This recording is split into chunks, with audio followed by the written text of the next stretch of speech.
বাগানে খেলতে খেলতে আয়াত হঠাৎ দেখল একটি ছোট গাছ ভেঙে মাটিতে পড়ে আছে।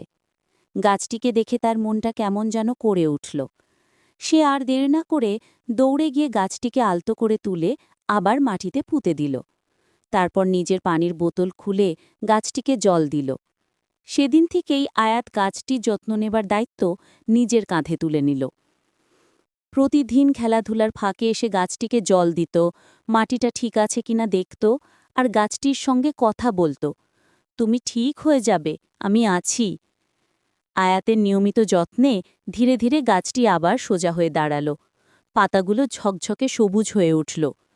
কয়েক সপ্তাহ পর গাছটিতে রঙিন ফুল ফুটল।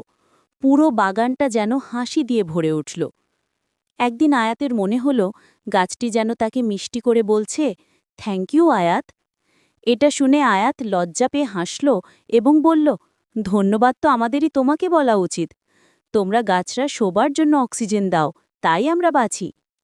তারপর আয়াত চারপাশে সবাইকে বলল, এইভাবে গাছ কেটে ফেলো না, গাছ না থাকলে আমরা বাঁচব না, তাই সবাই গাছ বাঁচাও, প্রাণ বাঁচাও। বাগানে দাঁড়িয়ে আয়াতের কথা শুনে সবাই মাথা নেড়ে সম্মতি দিল। ছোট্ট আয়াতের কথাই যেন বড়দের চোখ খুলে দিল।